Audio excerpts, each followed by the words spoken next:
Hello friends, welcome back to my channel Madras to Qatar. இன்றைக்கி நம்ம சேனலில் ஒரு ஸ்வீட் ரெசிபி தான் பார்க்க போகிறீங்க. பார்த்ததுமே தெரிஞ்சிருக்கும், லட்டு எப்படி ரொம்ப ஈஸியாக ரெடி பண்ணுறது தான் இன்றைக்கி இந்த வீடியோவில் பார்க்க போகிறீங்க. பூந்தி எதுவுமே பொரிக்காமல் ரொம்ப சிம்பிளாக ஒரு 4 இன்க்ரீடியன்ட்ஸ் வச்சு ஈஸியாக ரெடி பண்ணிடலாம். பிகினர்ஸ் கூட பார்த்தீங்கன்னா இதை ட்ரை பண்ணிங்கன்னா கண்டிப்பாக ரொம்ப நல்லா வரும். இப்போ இந்த லட்டு எப்படி பண்ணுறது அப்படின்னு சொல்லிட்டு பார்க்கலாம். நான் இது பண்ணுறதுக்கு 1 கப் அளவுக்கு கடலைப்பருப்பு எடுத்து ஒரு 4-5 தடவை இதை நல்லா வாஷ் பண்ணிவிட்டு 2லேருந்து 3 மணி நேரம் ஊற வைக்கணும். நான் 3 மணி நேரத்துக்கு ஊற வச்சு எடுத்து வச்சுருக்கேன். இந்த நல்லா ஊறின கடலைப்பருப்பை கொஞ்சம் கூட தண்ணி இல்லாமல் ஒரு மிக்ஸி ஜாருக்கு மாற்றிக்கலாம்.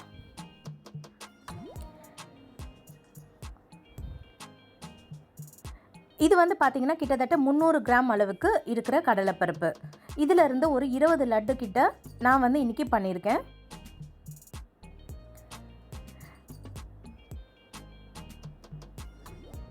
இந்த மாதிரி கொஞ்சம் கொஞ்சமாக கடலைப்பருப்பை போட்டு ஒரு பேட்சாக அரைச்சி எடுத்துக்கோங்க.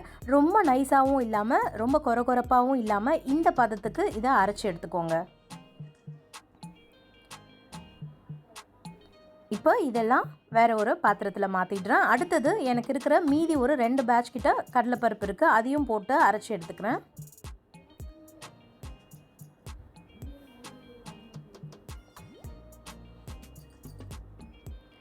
இப்போது நான் எல்லா கடலைப்பருப்பையும் அரைச்சி எடுத்தாச்சு.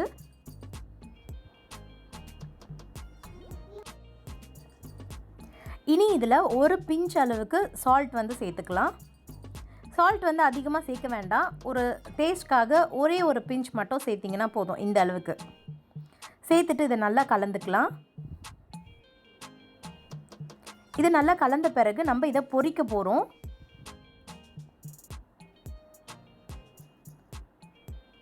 இப்போ இதை பொரிக்கிறதுக்கு தேவையான அளவு எண்ணெயை நான் கடாயில் சேர்த்துக்கிறேன்.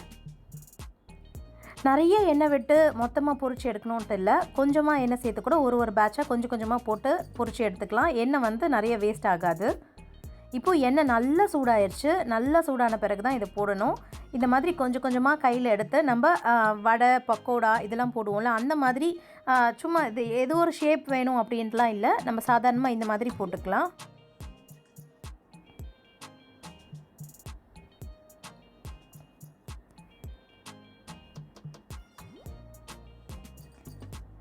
இது பொரிக்கும் போது லோ ஃப்ளேமில் வச்சு பொரிச்சுக்கோங்க.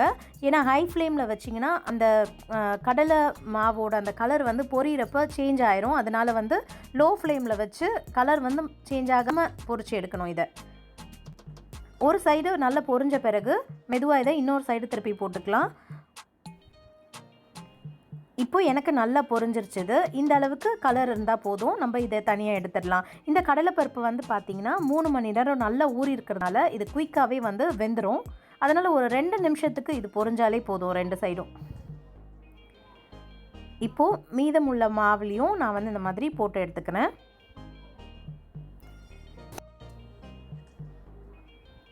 இப்போது எல்லாத்தையும் பொரிச்சு எடுத்தாச்சு. இதை நல்லா ஆற வச்சுக்கலாம். இப்போ பார்த்திங்கன்னா இது நல்லா ஆறிடுச்சு, கொஞ்சம் கூட சூடு இல்லாமல். இனி இதை எல்லாத்தையும் ஒரு மிக்ஸி ஜாரில் போட்டு நான் அரைச்சி எடுக்க போகிறேன்.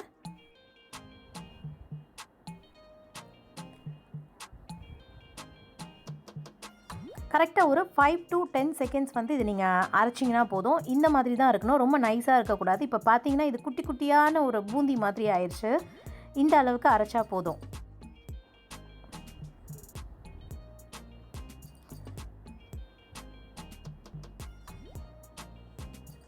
இப்போது நான் பொரிச்சு எடுத்த எல்லாத்தையுமே அரைச்சி இந்த மாதிரி தனியாக மாற்றி வச்சுருக்கேன்.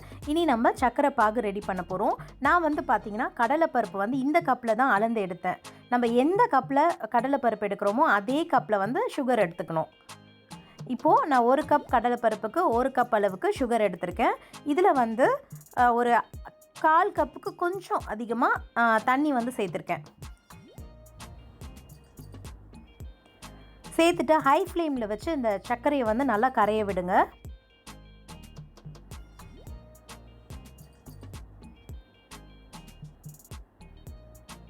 இது நல்லா இந்த மாதிரி கரைஞ்சு ஒயிட் கலரில் இந்த மாதிரி பபிள்ஸ் வர நேரத்தில் நம்ம ஃபுட் கலர் ஆட் பண்ணிக்கலாம். இது வந்து ஆப்ஷனல் தான், ஃபுட் கலர் ஆப்ஷனல் தான். கூடவே வந்து ஏலக்காய் பவுடர் சேர்க்க போகிறோம், அதுவும் வந்து ஆப்ஷனல் தான். ரெண்டுமே உங்களுக்கு தேவைப்பட்டால் மட்டும், அந்த ஃப்ளேவர் பிடிக்கும்னா மட்டும் சேர்த்துக்கோங்க.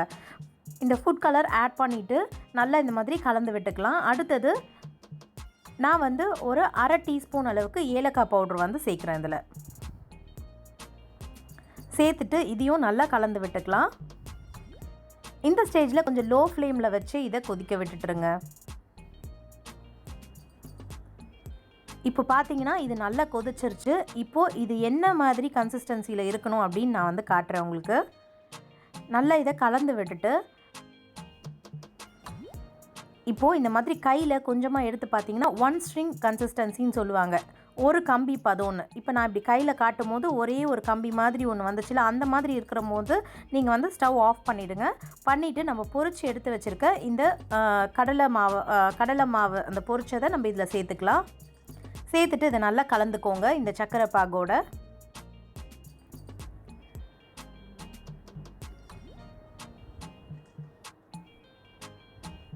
இது வந்து பார்த்திங்கன்னா நம்ம பேக்கரியில் ஸ்வீட் ஸ்டாலில் வாங்குகிற லட்டு அந்த டேஸ்ட்டில் தான் வந்து நமக்கு வந்து கிடைக்கும். இது நல்லா இந்த மாதிரி கலந்து விட்டுட்டு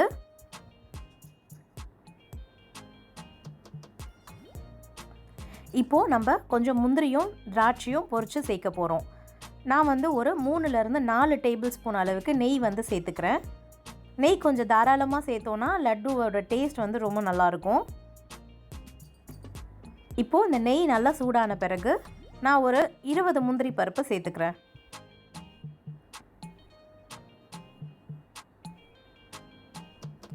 இந்த முந்திரி பருப்பு ஓரளவுக்கு கொஞ்சம் பொரிஞ்சு வர நேரத்தில் நம்ம காஞ்ச திராட்சை வந்து சேர்த்துக்கலாம்.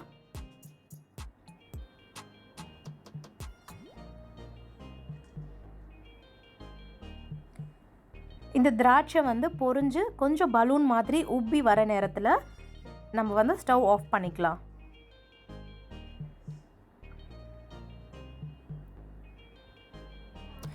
முந்திரி வந்து ரொம்ப கலர் சேஞ்ச் ஆகாத மாதிரி பார்த்துக்கோங்க. இப்போது இதெல்லாம் கரெக்டாக ரெடி ஆயிடுச்சு. நம்ம இந்த லட்டு மிக்ஸில் வந்து சேர்த்துக்கலாம். இதெல்லாம் சேர்த்துட்டு இதையும் நல்லா கலந்து விட்டுட்டு இந்த லட்டு மிக்ஸ் வந்து நல்லா வந்து ஆறணும். கொஞ்சம் கூட சூடு இல்லாமல் நல்லா இதை ஆற வச்சுருங்க. உங்ககிட்ட கல்கண்டு இருந்துச்சுன்னா கூட அதை கூட நீங்கள் இதில் சேர்க்கலாம். இப்போ பார்த்தீங்கன்னா இது நல்லா ஆறிடுச்சு. நல்லா ஆறின பிறகு உங்கள் கையில் கொஞ்சமாக நெய் எடுத்து இந்த மாதிரி தடவிக்கோங்க. தடவிட்டு இதை லட்டு வந்து நம்ம பிடிக்க ஆரம்பிச்சிடலாம்.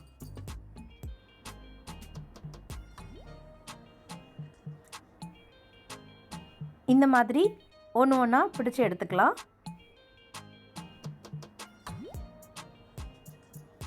இப்போ பார்த்தீங்கன்னா லட்டு வந்து சூப்பராக ரெடி ஆயிடுச்சு. இனி மிச்சம் இருக்க இந்த மாவுலேயும் நான் வந்து எல்லாத்தையும் லட்டு பிடிச்சி எடுத்துக்கிறேன்.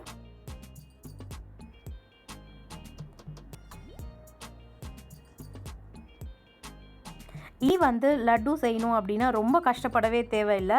அந்த பூந்தி பொரிக்கிற கரண்டி அதெல்லாம் வாங்கி எதுவுமே நம்ம பண்ண தேவையில்லை. இந்த மாதிரி ஈஸியாக கடலைப்பருப்பை ஊற வச்சு அரைச்சி ரொம்ப ஈஸியாக இதை ரெடி பண்ணிடலாம். கண்டிப்பாக நீங்கள் வீட்டில் ட்ரை பண்ணி பாருங்கள். ரொம்பவே பர்ஃபெக்டாக இந்த லட்டு வந்து கிடைக்கும். எப்படி வந்துச்சு நீங்கள் ட்ரை பண்ணும்போதுன்னு கமெண்ட் செக்ஷன்லையும் ஷேர் பண்ணிக்கோங்க. இந்த வீடியோ உங்களுக்கு பிடிச்சிருந்தா லைக் பண்ணுங்கள், உங்கள் ஃப்ரெண்ட்ஸோடு ஷேர் பண்ணுங்கள். நம்மளோட சேனலை ஃபர்ஸ்ட் டைம் பார்க்குறீங்கன்னா மறக்காமல் சப்ஸ்கிரைப் பண்ணிக்கோங்க. பக்கத்தில் இருக்க பெல் ஐக்கனையும் கிளிக் பண்ணிக்கோங்க. அப்போ தான் நம்ம சேனலில் அப்லோட் பண்ணுற புது வீடியோஸ் நீங்கள் பார்க்க முடியும். ஓகே ஃப்ரெண்ட்ஸ், தேங்க்ஸ் ஃபார் வாட்சிங். இனி நம்ம இன்னொரு வீடியோவில் மீட் பண்ணலாம். அது வரைக்கும் பாய், டேக் கேர்.